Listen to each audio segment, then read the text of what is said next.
Okay, welcome everybody. It's 6 p.m. We're going to start the Selma City Council meeting for February 19, 2019. Invocation by Chaplain Shannon Schwab.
Ready?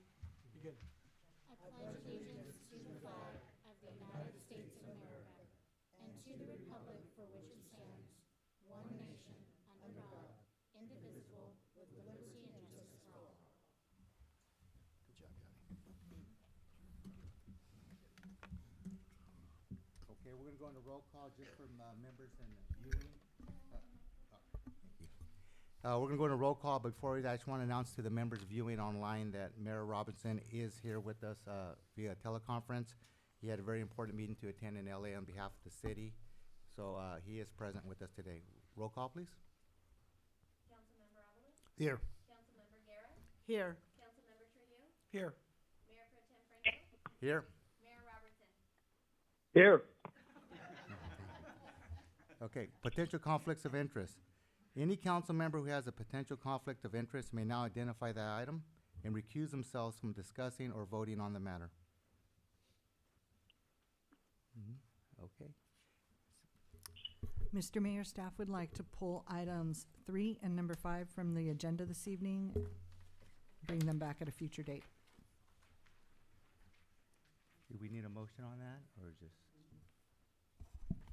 Mr. Mayor Pro Tem, no motion is necessary at this time. Okay.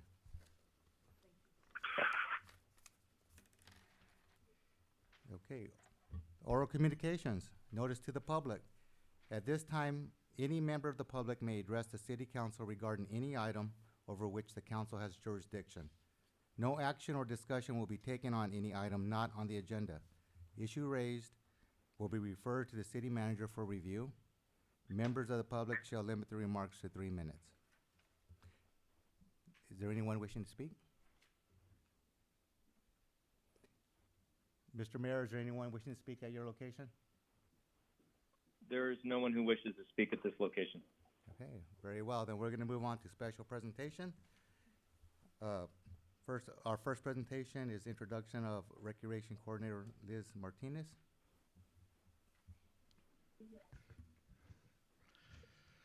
Mayor Pro Tem Franco and members of the City Council, I'm excited tonight and pleased to introduce our new full-time recreation coordinator, Elizabeth, short for Liz, and Martinez. Come up to the podium.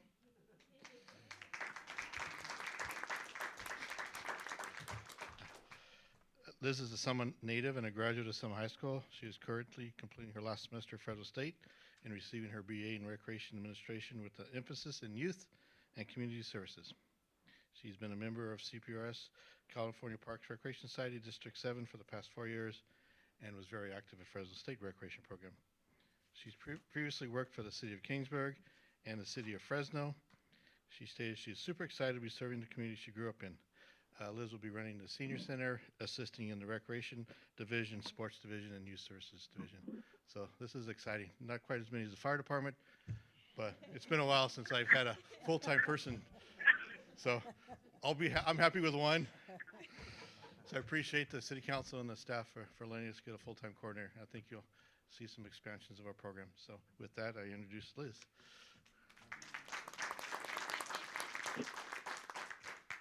I'm like so short, so I got to pull this down a little bit. So I just want to say I'm really excited for this opportunity, and I hope to make some good changes for the senior center especially. And whatever I can do to help Michael, that's my goal. So I'm excited to be here, and I'm excited to get to work. Thank you, guys. Thank you. Welcome, Selma. Okay, our next special presentation is the Century Club recognition for Barbara Duncan.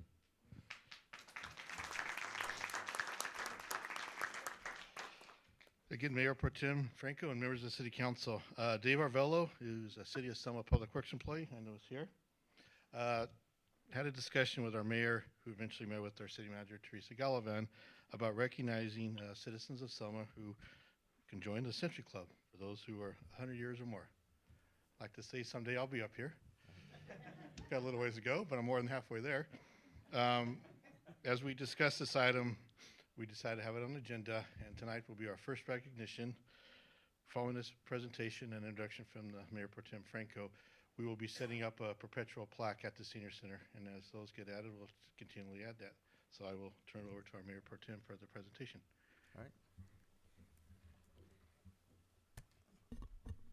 You know, Barbara, the community members of each city, what makes a city special, a town special, and to have someone to spend such a wonderful, blessed life and witness this and continue to witness this is just a benefit to our community.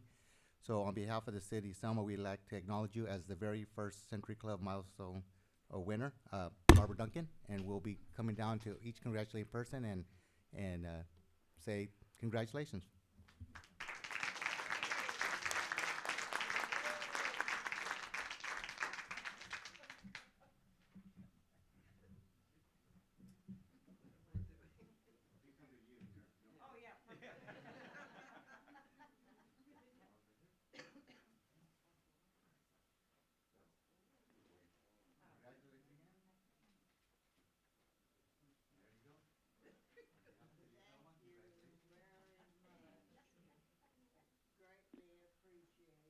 Thank you. Thank you for being an important part of our community, and we look forward to seeing you run around town.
Is there anything that you'd like to say?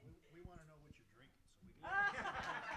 You tell them it's that Selma water. Yes. Tap water. Trouble is, she's on. Do you want to say anything? Yeah. Thank you all for the recognition. You're welcome. Thank you. Is there anyone here who would like to mention or speak any words about Barbara?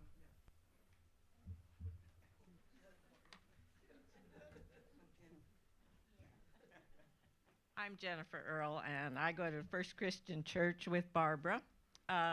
Barbara's been a stalwart not just of Selma, but of our church. And even though she can't come anymore because we have a whole bunch of stairs there, we have a whole bunch of us who came to support her. So all of you stand up, you First Christian people. All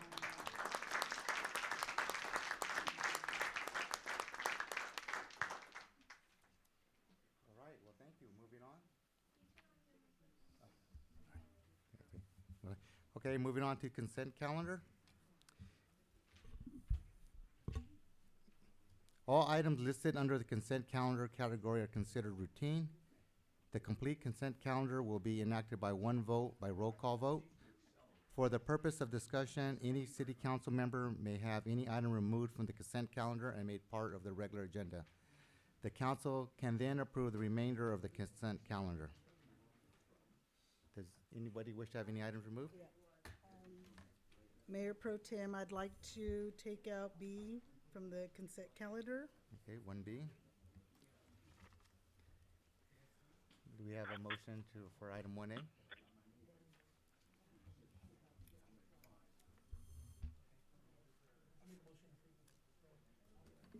I'll second it. Roll call, please. Councilmember Trujillo? Aye. Councilmember Guerra? Aye. Councilmember Avalos? Aye. Mayor Pro Tem Franco? Aye. Mayor Robertson? Aye. Okay, so 1B. Councilmember Guerra, what is your question? Okay. Just a few things on the register. So is it good?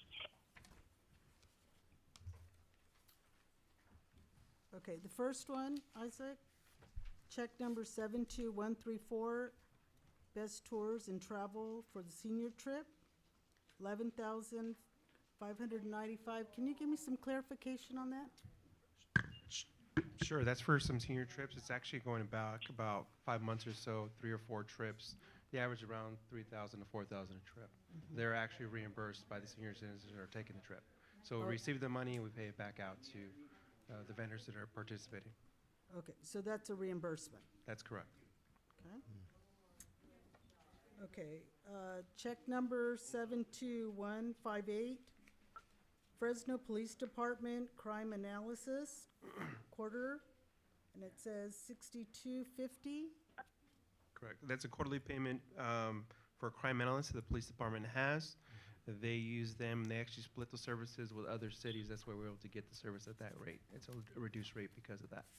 So they collect the data and give them statistics so they can perform their services. So is that for, just for clarification, for other law agencies? It's the statistics analysis for just our city. It's our portion of the staff that's Okay. actually utilized. Okay. Check number 72202, PG&E Utilities for January 2019, 39,424.19. Correct. Is that pretty average, or is that a little higher? That's for pretty this? average from what we've seen within the past couple of years, yeah, for this Okay. period. Okay.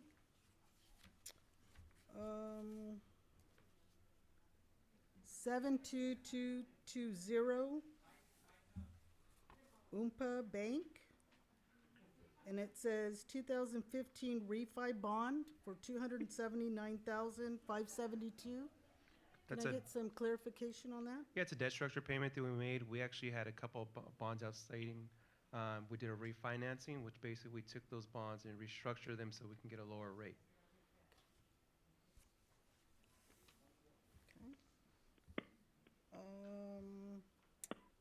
One more. Check number 72228 for Zumar Industries, street signs, 3,500. It's just replacement of our current stock of street signs and streets throughout, or signs throughout the city. Throughout the city? Majority being street signs, I would assume. Was it a majority of an area? I'm just curious, because, No, it's just in general restocking our sign room.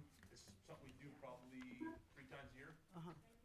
okay. It could be speed limit signs, it could be stop signs, it could be different signs in that sense that we One can thing use. we are in the process of doing right now is replacing all the street name signs. Okay, So we're having to purchase all new blanks, all new That's- letters, and as you know, they need to be done. yes. So that's a big part of that. Okay, thank you, Shane. That was my next question. You're welcome. But, okay, thank you, Isaac. Any other questions on registry from anybody? Okay. I approve the agenda. So, We have do a you motion? A motion to approve item 1B? on I'll make a consent motion calendar. to approve item 1B. I second it. Roll call, please. Councilmember Avalos, Aye. Councilmember Guerra, Aye. Councilmember Trujillo, Aye. Mayor Pro Tem Franco, Aye. Mayor Robertson. Aye.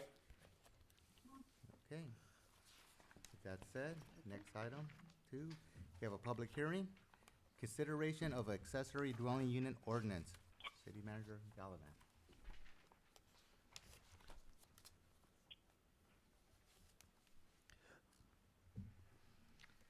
Thank you, Mr. Mayor Pro Tem, council members, mayor, audience, and viewers. Today we have before you the consideration of an ordinance that establishes standards for accessory dwelling units, otherwise sometimes called granny flats. The ordinance brings the city in compliance with the government code and with the state law. The City of Selma Planning Commission adopted a resolution recommending that the city council approve this ordinance in November. So we are now bringing it to you for the public hearing and for future adoption. And here with us today is David Duda, our planning consultant, that can give you a little bit more background about the ordinance and answer any questions that you may have. Thank you.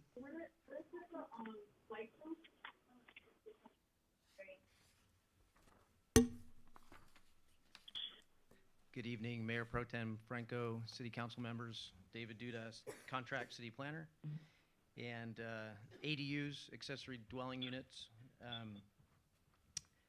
We're bringing this forward to you based on a state law that was passed several years ago, requiring that local jurisdictions allow ADUs by right under certain mandatory development standards, and it allows local jurisdictions to put an ordinance together that fits their community with setbacks and scale.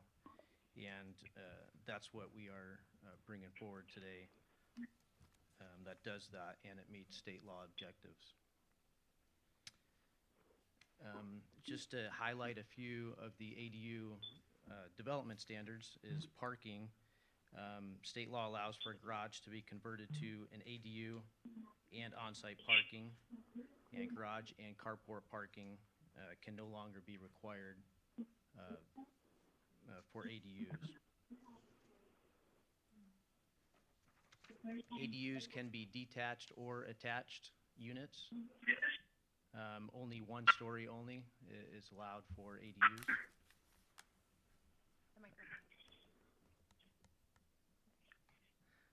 Only one ADU is allowed per parcel, and each ADU must only have one bedroom.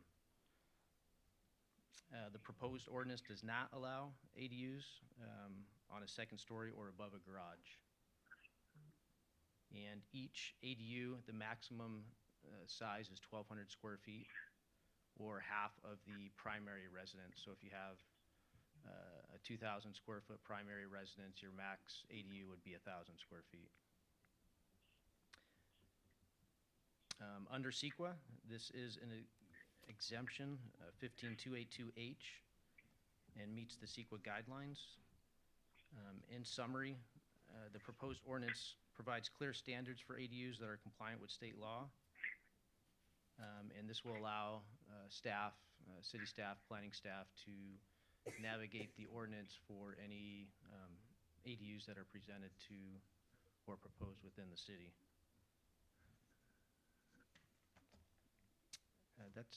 That's all I have. If there's any questions on the ordinance itself, I can do my best to answer those. So, basically, in a nutshell, we're currently out of compliant, and these changes will make it compliant for state law? You're not, you are in compliance. State law allows ADUs as of 2 years ago, but they have different standards and could be allowed right on a property line, 2 stories. They're a little more broad. So each agency is allowed to adopt their own ADU ordinance to fit the needs of their city Okay. setbacks, development standards. So what you're saying, if someone wants to convert their garage to be living quarters, they're able to do that, and they're in compliance? Correct. Okay, and they don't have to make room for, like, another parking lot, or they don't have to worry about having parking lot accessible for them? Correct. Okay. Under the ADU ordinance, you are able to convert a garage. That is one option. Other options are you could add on to a primary residence, or you can have a separate detached accessory dwelling unit behind the house in the backyard. Nothing's allowed in the front yard for ADU. Okay. So behind their backyard, they can put a tiny house? Tiny, yeah, kind of. Okay. Right. But we are, Excuse me, could I ask a question? Oh, we are requiring. Can you guys hear me? Hold on. Go ahead, Scott.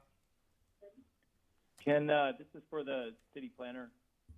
Can you actually have a rental in this? I saw where the ordinance says it has to be owned, at least part of it has to be owned. The residence has to be owned and occupied. But it doesn't necessarily rule out the owner or occupant being a renter. Is there any clarification you can give us on whether that ADU can be rented out by the occupant or owner? Right. And I know this, do you want to field that? Certainly, as I understand that one of the 2 units would have to be occupied by the owner. So a second one, whether it be the first house or the ADU unit, could be rented out, but the owner has to be an occupant of one of them, and that even goes into resale. It is something that is it's a condition of the home in any ownership form. Okay, so thank you. That answers my question. It can be rented out. Yeah. I'm sorry about the sound here. I'm in a FedEx office, so it's a little loud here, but I'm keeping it on speaker for the Brown Act. So thank you. And I did want to clarify on the parking, that in order to, we did have some discussions about there being concerns with on-street parking, and that people can make additional driveway space for the additional parking. So parking will need to be handled on-site and not necessarily on-street. So it would be on-site, and it can be tandem parking, but it must be on a paved surface. Can you explain tandem parking, the definition of tandem parking? Well, in this instance, it would be a vehicle parking behind another vehicle. So obviously, those folks would need to coordinate, those residents would need to coordinate their parking conditions. So, I know a couple of months ago when I was on the planning commission, we had spoke about this, and we had a lengthy conversation with you in regards to what we were gonna do prior to make sure that we would have some kind of ordinance, and they're gonna have to abide by our ordinance that we have already, right? And we're putting some teeth into it, as I was told that we were talking in regards to what our ordinance would be. I mean, we understand we're gonna have to abide by it, but we're also gonna add our own, I mean, we're talking about, the facade being the same, and in regards to what we're gonna do to make sure that it can look and meet our community standards, what we want, right? Is that what we're still doing, or? Yes, the ordinance does state that it needs to have the same type of roofing and pitch to the roof, so that there are some compatibilities between the structures.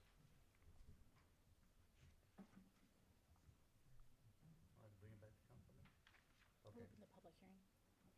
Is there any members of the public who thank you? You turn it on your speaker. Thank you. Trying to get back on the feedback. Thank you. Is there any member from the public who'd like to comment on this subject? Mr. Mayor Pro Tem, if you could just clarify that at this point, the public hearing for this item is open? Okay. Thank you. Yep. We're now opening the public hearing portion of this item, so if you'd like to speak.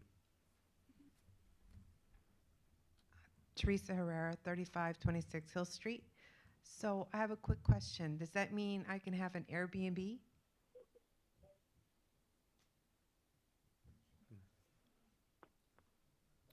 Well, Do you know what an Airbnb is? Yeah. that would be, another structure. So I could have my house and Mhm. then I could build another structure and I could rent that as an Airbnb.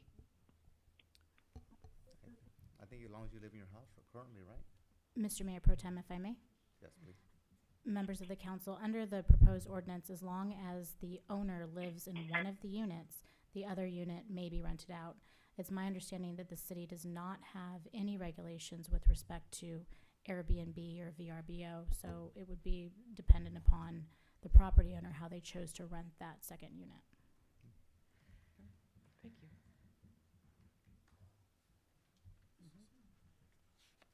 Any other members of the community who would like to speak?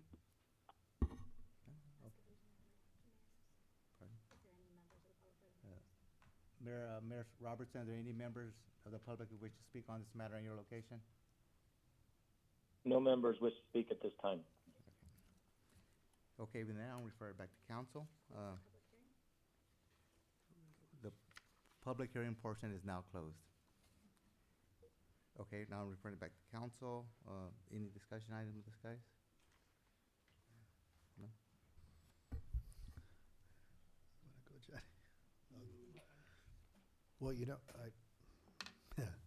Well, this item here is, it kind of opens a can of worms up a little bit here, big time. This is something that, in other words, if you could build a house, if the person will turn around and say, well, I'm gonna build another house behind it, and I'm gonna have my house, and I'm gonna rent the house behind me, so all you done is change the format of the, housing area, really. So I think there's concerns here because Can't, if I'm not mistaken, can't they do it anywhere already? It's Yeah. just, we're just putting more guidelines on put it. guidelines. So there's some people out there, they're existing houses I see, and in some of the areas I've seen that there is a house in front and there is a house in the back, the guidelines are important here is now is the occupant has to live there in the front house. Am I correct? Mr. Or Mayor one of Pro- the houses. Or Mr. one of Mayor the Pro houses. Tem, if I may just address a couple of Councilmember Avalos's concerns. So as the planner Duda explained, under state law, we have to allow accessory dwelling units by right, which means that there's no discretionary permit. They don't come to the planning commission. They merely go to the counter, ask for a permit, and we have to issue it. Because the city currently does not have an ordinance in place that regulates accessory dwelling units, we have to allow people to build per state law. So that means we don't get to make any determinations with respect to design. We don't have the requirement that one unit has to be occupied by the owner. We don't have any of the setback requirements. We don't have any of the second story restrictions. So what we're doing here is we're actually narrowing what individuals can do on the property to make them more compatible with the neighborhood. For example, by having the same roof pitch and the same type of stucco, you're creating some harmony with your development. By prohibiting second stories, you're alleviating some of the privacy issues. By requiring the owner to occupy one of the units, what you're doing is preventing owners from buying up properties and just building second units and then being absentee landlords. So what we've done is we've done what many cities have done across California, and we've tried to put some teeth into the ordinance so that people can't just come in and essentially build willy-nilly and create problems in the community. What we're trying to do is implement some design standards and some requirements to hopefully alleviate some of the issues and also provide some hopefully affordable housing units in the city. But it is something we have to do under state law. Otherwise, the default is that individuals can just build whatever they want. Okay, let's go back to that question. Okay, we have some houses that are in that type of location. Now, with this ordinance we're putting together, now, is that required now the property owner to go back and live in that house? Even though they're not there, they're renting let's say they're renting the two houses. The number one house and the number two house in the back. No, this just applies to anything that is built after the adoption of the ordinance. Oh, anything after the adoption of the ordinance. Correct. So it's not, okay. it's not retroactive, and we can't apply it retroactively. It has to be just going forward. All right. Okay. I have a question. So back when we were in the planning commission, we were discussing this. Even if we had a planning director, we were still gonna be hit by the state guidelines. Is there anything else that we could look and do to make sure that it's consistent with, I mean, what we want? Or are we binded by the state? Do we have, I mean, you say ordinance, is there any other state or city that has been already attacking it where we can kind of just look at what they've been doing and start doing it? Mr. Mayor Pro Tem, if I may, to answer Councilmember Trujillo's questions. What we've done is the ordinance that is before you is something kind of standard that most cities have adopted. In the past, this law went into effect in January of 2017, so the city for the past 2 years hasn't had anything on the books to address accessory dwelling units. In drafting this ordinance, my partner, Jamie Casso, worked with the Planning Commission to impose rules and to draft design guidelines that would comply with what the wants of the city were. There were public hearings at the Planning Commission level. I understand, I think at least 2, where the public was given an opportunity to provide some input. But what we have done is looked at what other cities are doing throughout California and have drafted an ordinance similar to what other cities are doing. I just want to say a comment. The last conference we attended, I attended another conference on Friday, and the chief of staff of the governor's office was there. And there was a couple of cities there that had talked to her prior to the meeting. And I was in the side and talking to them, and I asked them what were their conversations like. And they told me that if they were in regards to exactly what you're stating, and they were also talking, the chief of staff stated that if we did not abide by it, we would have to fall, and they would review some of our money that we receive from the state. I don't know if that's conversation has been. That's true, and I'll be addressing that at the end. Councilman Trujillo, I have some more information about that based on the conference that I attended today. I'll address it during my council comment. Good, thank you. Okay. No more questions from council? So, This is just Fritz. you done? No, I'm good. Okay. Good. Okay, so what I'd like is ask for a motion of waiving the reading of the ordinance and read by title only.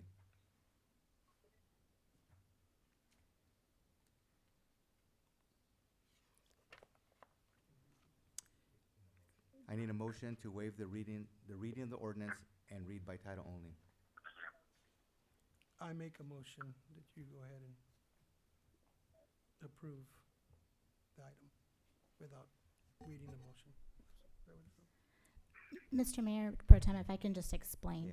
When we adopt an ordinance, it has to be through a 2-step process. The first is that we waive the reading of the ordinance in full, because otherwise, Madam Clerk would have to read the 4 or 5 pages of the ordinance, and we just read it by the title only. And under state law, we have to introduce the ordinance by title. So that's what Mr. Mayor Pro Tem is asking for first. The second part of introducing the ordinance is actually making the motion to introduce. So it is a 2-part process. So the first motion that's on the floor by Councilmember Trujillo, just to clarify your motion, Councilmember, would be to waive the reading and introduce by title only. Is that correct? Yes. Thank you. So we need a second at this time.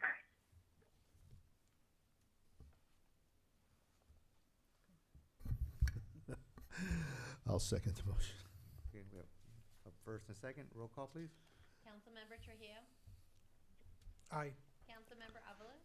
Aye. Councilmember Garrett? Aye. Mayor Pro Tem Franco? Aye. Mayor Robertson? Aye. Okay. Do we need to introduce the reading now? And if Madam Clerk can at this time read the title of the ordinance, please. An ordinance of the Selma City Council adding Chapter 35 to Title 11 of the Selma Municipal Code and amending Chapter 11-1-1 of Title 11 of the Selma Municipal Code to add definitions related to accessory dwelling units and a notice of exemption regarding same. Thank you. That said, now that it's been read in, I need a request and a motion to introduce accessory dwelling unit ordinance to the Selma Municipal Code.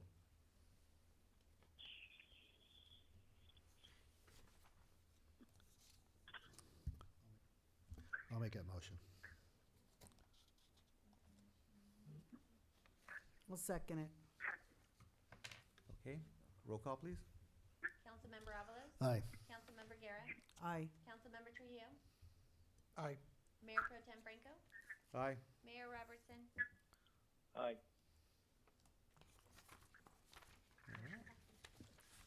Yeah, thank you very much for that. Okay. Item 3 has been pulled, so that brings us to regular business. Item 4, consideration of amendment number 1 to the contract for consulting services with Townsend Public Affairs to extend agreement to June 30, 2019.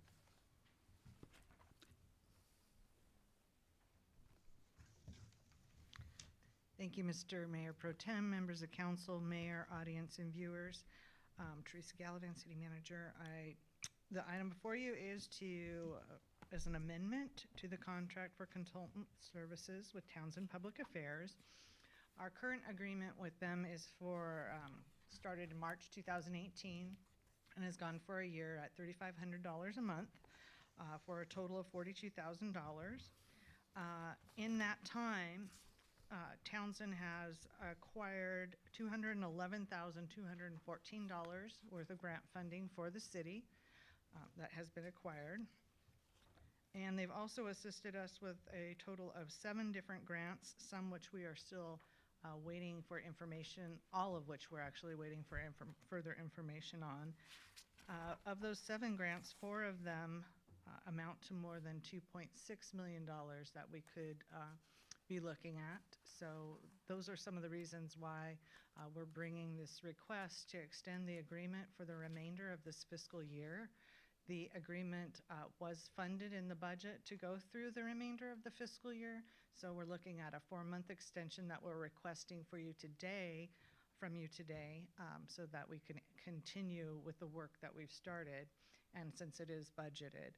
We do recommend that as we look to the future in the next fiscal year, that we look at any renewals for 2019, 2020 as part of our complete fiscal budget process, so that we can take all the contracts that we have in mind, that we have going, and consider all of those in light of our overall budget picture and our staffing needs and council's priorities as outlined during our community goal setting workshop.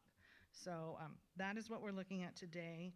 And previously, the city did do work with Townsend in 2015 and 2016 on an application by application basis, just for your knowledge. And that was at $2,500 per application, and they were successful. They did 3 applications for the City of Selma in that time, and they were successful with 2 out of 3 of those applications. One of them was for $88,000, and the other was $468,000, and $468,582 to be exact. So Richard Harmon is here with Townsend, and he can share a little bit more with you or answer any questions that you may have, and I'd be happy to answer any questions as well.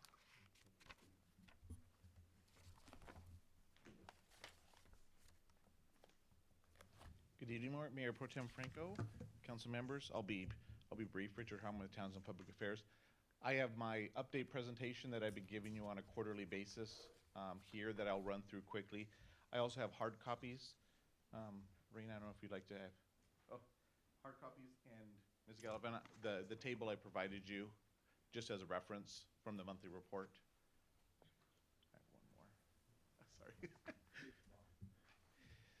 The one-page handout is actually what's included in the monthly report. Thank you. And it was kind of a last-minute thought today to bring that. That provides kind of a cleaner summary.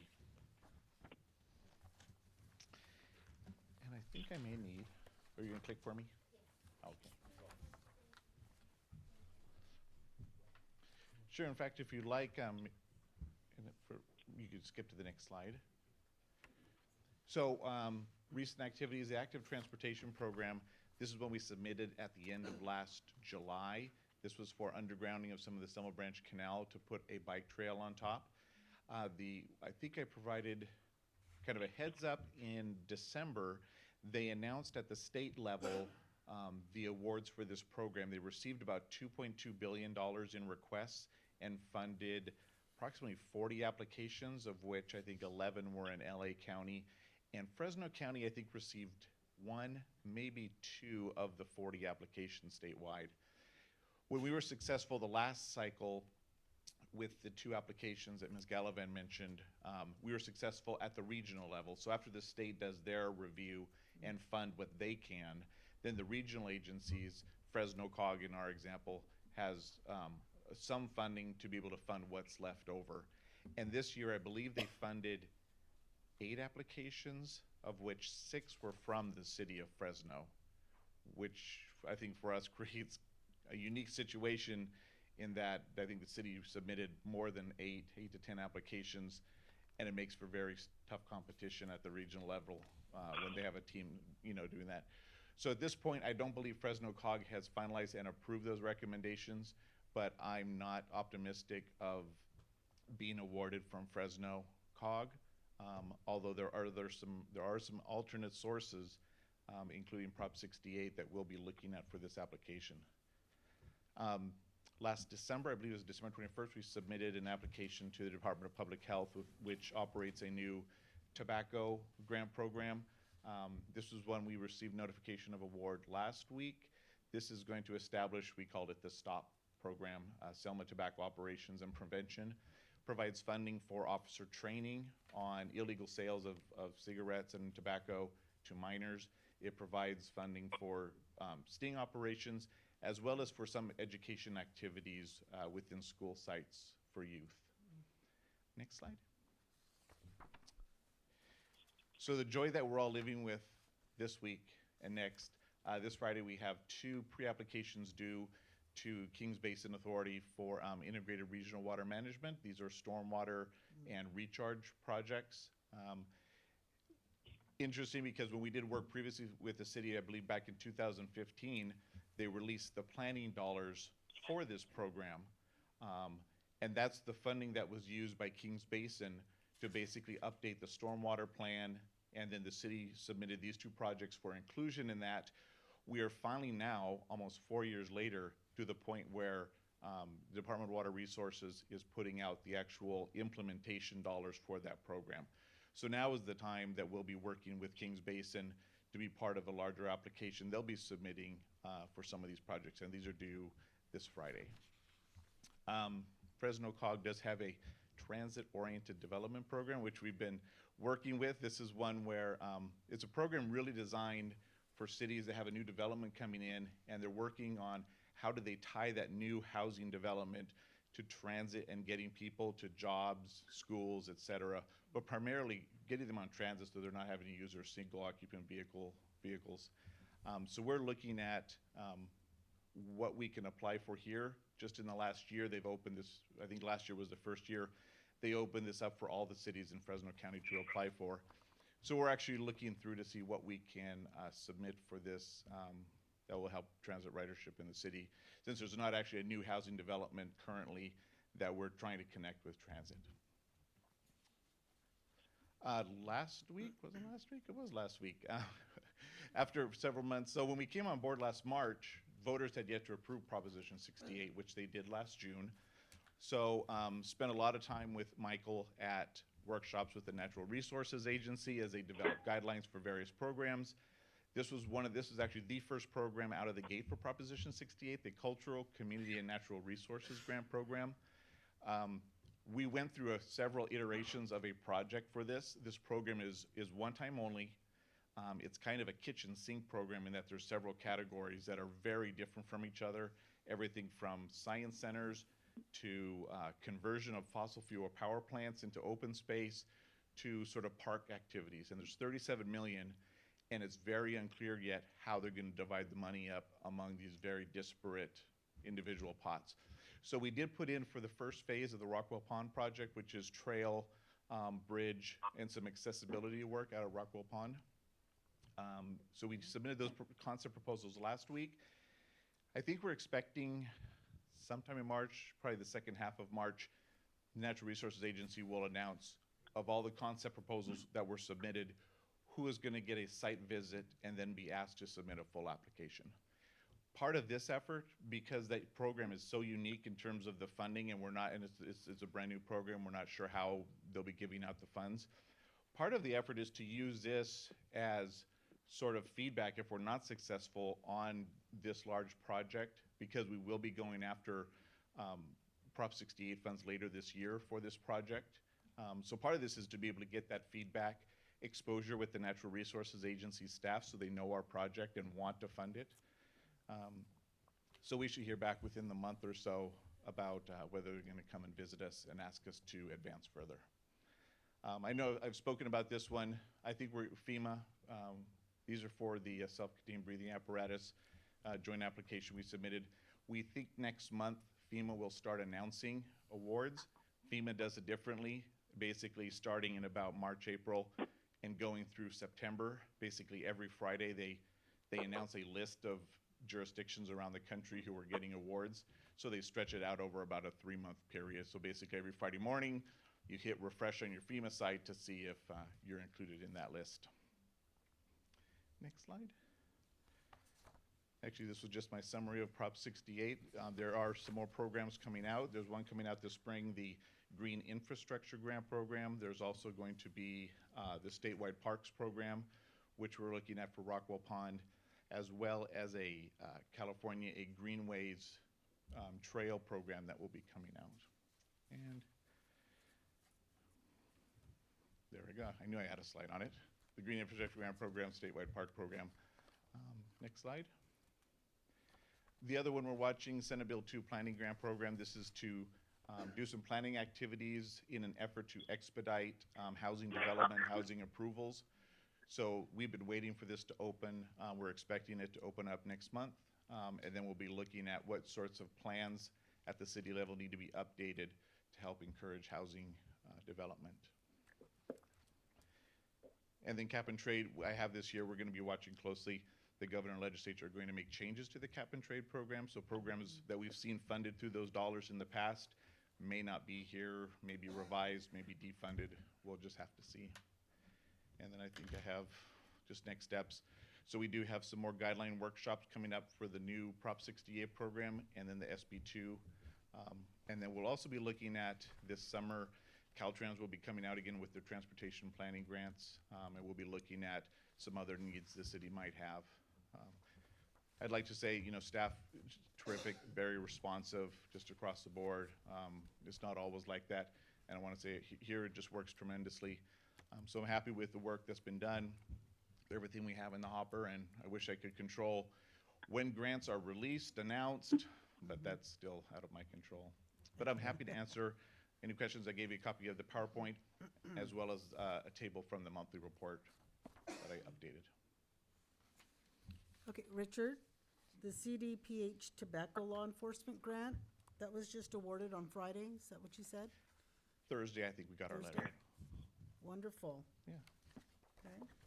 And then we have two, the Fresno COG TOD program and the Integrated Regional Water Management. Now, those have some deadlines that are coming up really quickly here. Yep. Are you prepared to get these done? Yep. In fact, we had a phone call with staff today on some of the final items for Friday's water project applications, as well as talking about the TOD program. Okay. And one I did not mention is alcoholic beverage controls, the ABC, State Department. They will be coming out with their grants for local law enforcement. Hopefully that will be, actually it's out now, due at the end of March. It was just released, and we'll be looking at applying for that one as well. probably for alcohol sales and minors, et cetera. Thank you. Welcome. Any comments from the council? Good job. I'd like to say I'd like to say thank you for the transparency, for the quarterly reports and the analysis, and keeping us up to date on what's going on in the grant world. I felt like it went a different way with a different council in 2015 and 16, and I'm glad you're back in with the city, and I think it's in the city's best interest to move forward, especially with all of these grants in the hopper. It sounds like this is a request for an extension for 4 months, just till the budget year comes up. And I think we just have, too much pending to cut ties at this point, and too much to lose by cutting ties, and too much to gain by keeping this relationship going. I would add, I just appreciated the opportunity in January with the league and the new mayor's conference to have the two new council members in Sacramento with the city manager. It gave us an opportunity, to talk about some of the work, and that's something, as many of you do participate in league events or anything else going on in Sacramento. I don't often hang out in Long Beach where the mayor was at today. But if you're in Sacramento and want to stop by and visit and talk about what's going on or talk about some priorities you may have, you know where to reach me, and the door's always open, so.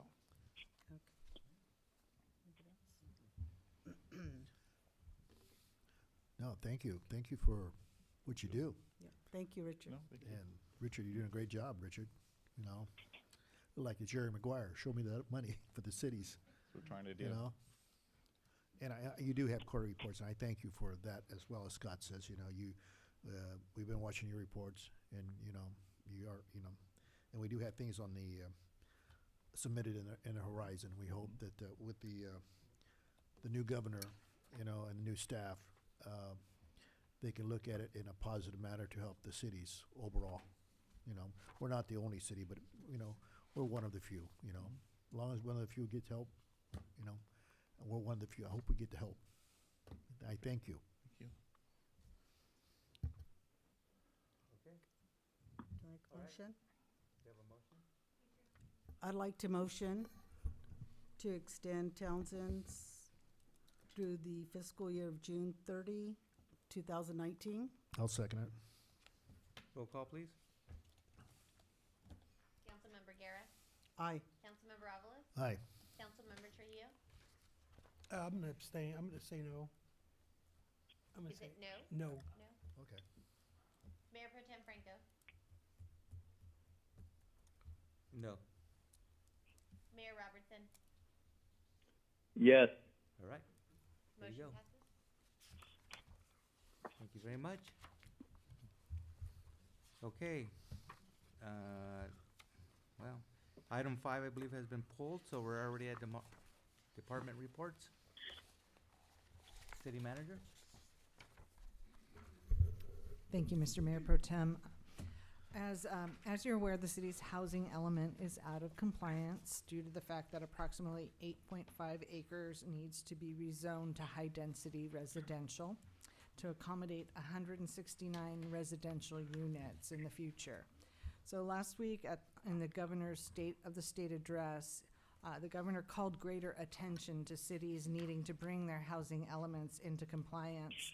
And I know the mayor's going to talk more about this, but that is why he is in Long Beach today, as the mayors of cities that do not have compliant housing elements were all invited to meet with the governor today in Long Beach and the state housing and community development staff. So I know the mayor will report more on that, but I just wanted to let the council and community know that meeting took place today. It was very last minute. I'm very glad that the mayor could go and represent us. And since that State of the State address from the governor, we also have had quite a bit going on with city managers discussing housing element. And last week I attended the League of California Cities annual city managers meeting, and the CEO of the league, Carolyn Coleman, called a meeting with all of the city managers and assistant city managers in attendance that have housing elements that are not compliant. And there are probably about 24 cities represented there in that meeting. And Ms. Coleman was looking to hear, you know, what is each city's story, how is it that you got to this place? And while they're all a little bit different, there were some common messages, one of them being the lack of resources in planning was a very common element among many of the cities. Probably about half of the room raised their hand when she asked about that. Another was that one size does not fit all when it comes to housing in different markets. You know, we all have very different areas across the state and are dealing with different markets. So that was another. But I thought it was really responsive of the League of Cities to call this meeting together while we were all at the conference in San Diego. And Ms. Coleman was just super, and all of our legislative affair representatives, Raj, they were all there and just really quickly pulled us together, expressed her commitment to, Ms. Coleman is meeting with the governor later this week, and she expressed her commitment to convey, you know, the city's messages to the governor's office as we all work through this. So wanted to share that with you. Thank you. Thank you. City Attorney, anything to report? Nothing to report, Mr. Mayor Pro Tem. Okay, Community Development and Finance. As finance aspects, the draft financials have been received, so we should have that report here very quickly. They do look promising, so I'll give you an update on that so we can go through those details. One message that I did receive from engineering prior to coming into today was that the street light that has been installed on the corner on the Walmart section that we just improved, that has been energized, so that should be up and running probably within the next week. The ROMS report has been received by the Department of Finance. They have done their initial comments as far as requesting documentation. That has already been processed and received to them by their deadline, so that is moving forward, so I'll keep you up to date on that. Okay, thank you. Thank you. Now we'll go to Community Development.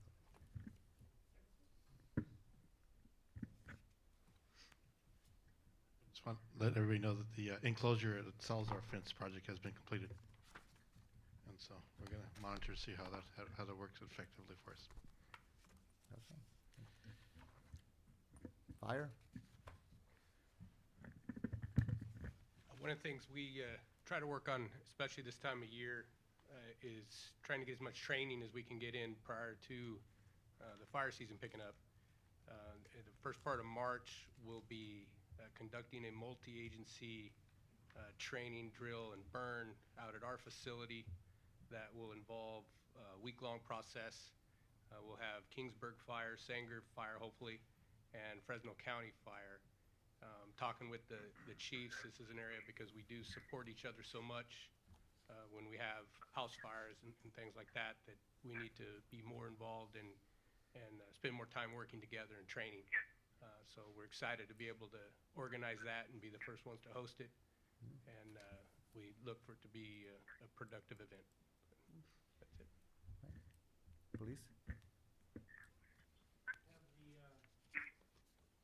Report that was submitted by the chief, and if you have any questions, staffing, we're working on filling some positions, some of the vacancies, and I think that's it. Right. And everybody's favorite, Public Works. Public Works has nothing to report tonight. All right. Okay, we're going to move on to council reports. Ladies first, Councilwoman Guerra. Okay, I attended the ribbon cutting for the 6th mural located at the Selma Pet Clinic. I also attended the opening for the Blossom Trail at the Art Center. The chamber did a really nice job, thank you. And that's it for me. Councilmember Trio. I'd like to thank Mike Kirshner for giving me a tour and telling me your inspiration and what you need and your needs. I thank you very much. I thank the Chief of Police and his department for giving me the review and speaking to me. I'd like to thank, and I'll be meeting with the rest of your staff, and I thank you guys, and I have nothing else to report. Councilman Robles? Yeah, well, I attended T.J. Cox swearing in downtown Fresno. That was a good event. And also, that's good that our person elected official is going to open his office right next door, and which is very good. And we have close input to the government now. But also, I attended the Art Center for the Blossom Trail. That was the narrator was former Supervisor Judy Case. She started the program, the Blossom Trail, her and her husband. Yeah, it's untold stories there, but it was a good event attended. But it's good that the community is City of Selma is moving forward. There's economic growth right now going on my report since I'm here. If you go down McCall, they already started the project for the trunk line improvement on McCall, starting on Clarkson. It's moving this way already. And it's due to the weather. Rainy weather is very tough right now, but they're doing very well. They're moving very fast. And also, the Emwood project is moving forward too. That's going to be an eye-wakener for the City of Selma, and also our a new habit here in Selma, open up. So we're going to have a ribbon cutting next Tuesday at 10:30. Bob's not here, so I have to speak up for the chamber a little bit.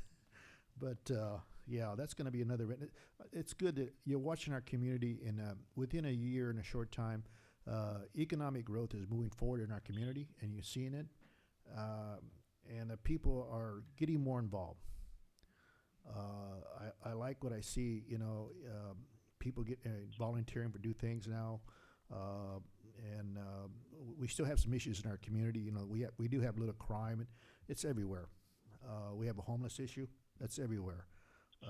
But I think by working together as a group in our community, we could tackle those problems. Are we going to solve them overnight? No, it's going to take some time. But you know what? There's solutions by working together. Somebody might have a good idea that we haven't used or we haven't heard, and it's usually it comes from the citizens. Believe it or not, usually my ideas usually come from citizens. I listen to them, and a lot of times they have great ideas, and I tell them, "Hey, is it okay to use your idea?" And and I bring it to council, whatever. You have to be kind of a visionary when you're up here in the council. You represent the people, and the people you represent, you have to listen to what their needs and what their wants. Overall, the majority rules, as we know in life, but all they want is their life to be better like anybody else's. So, and as council leaders up here, we're doing the best we can to make it happen. And I'm very proud that I represent the people. And that's all I got to say. Thank you. I'll go next. I just want to comment. I saw Public Works today working very hard on Whitson Avenue, cleaning it up, keeping the city beautiful. So I just want to pass on along thank you to your crew. Other than that, okay. Other than that, I have nothing to say. So, Mr. Mayor, you're next. Thank you, and thank you, Mayor Pro Tem Franco, for running the meeting tonight. Appreciate your stepping up. I wanted to give everybody an idea of why I'm in Long Beach, or why I was in Long Beach today, kind of on a moment's notice. I'll start with saying the current housing element completed in 2016 is actually in compliance. The problem is the regional housing needs allocation, or RENA, from 2007. There was a shortfall of units that was never corrected. So now the city must change the existing zoning to high-density residential for at least 8.5 acres or 169 units. The city, after several warnings, failed to do this, and now the Department of Housing and Community Development has placed the city in non-compliant status. So Selma is one of 47 cities in California in this situation. And the issue, and the reason this is kind of coming to the fore, is there are expanded powers afforded to the Housing and Community Development Agency per Assembly Bill 72. So I was in Long Beach today, invited, kind of actually summoned by Governor Newsom, along with the mayors of 14 other cities who also share this dubious distinction of non-compliant status. I found out on Thursday, so I just felt like I had to get down there, and with the great help of City Manager Gallivan, City Clerk Rivera, and Assistant City Manager Moreno, they really helped me with getting arrangements and getting background on this so I could represent our city in the best manner possible. So I went really in order to keep our city from being sued by the Attorney General, which is the next step. And the meeting with the governor, I mean, he sat at a round table with us and talked with us and talked about how he had been a mayor of San Francisco. He knew what we were going through, but he was adamant. He said, get your housing element in compliance, or the state's going to take legal action like they did with Huntington Beach. So after the roundtable, I met with one-on-one with an official from the Department of Housing and Community Development, and she really told me that, gave me the steps of what needs to take place for the city to get back in compliance. She also said, after the governor said, hey, he took it as a honor and a personal favor for people to hurry on down to Long Beach after a long weekend, she kind of bore that out and reinforced that and said, our city is not in line to be referred to the Attorney General for action at this time. But she did say that the city's non-compliant status, it does have penalties right now. And a couple of the problems that we face as a result is having a housing element in non-compliant status, according to her, makes us ineligible for future SB1 transportation and SB2 planning grants, which will help us with our zoning and our ordinances that we all want to change, and our general plan update, which we really need. And the SB1 is crucial for our roads.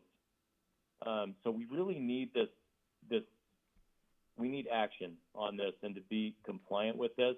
And again, she gave us some more ideas, which I won't go into detail now, but I will definitely be going over this with the city manager.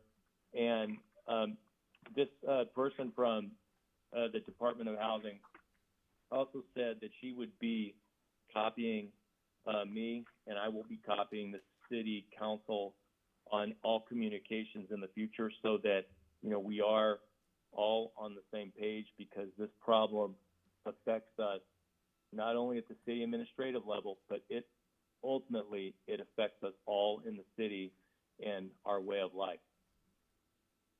Thank you. Thank you, Mr. Mayor. Committee reports. Did any members attend any meetings since our last meeting? Nope. Okay. Oral communication. At this time, any member of the public may address the city council regarding any items over which the council has jurisdiction. No action or discussion will be taken. For items not on the agenda, issues raised will be referred to the city manager for review. Members of the public shall limit their remarks to 3 minutes. Do we have anybody wishing to speak? Mr. Mayor, do you have anybody wishing to speak at your end? I don't. Okay. With that, do we have a motion to adjourn? Make a motion to adjourn? Okay. I second it. So moved. Thank you, Ed. There you go.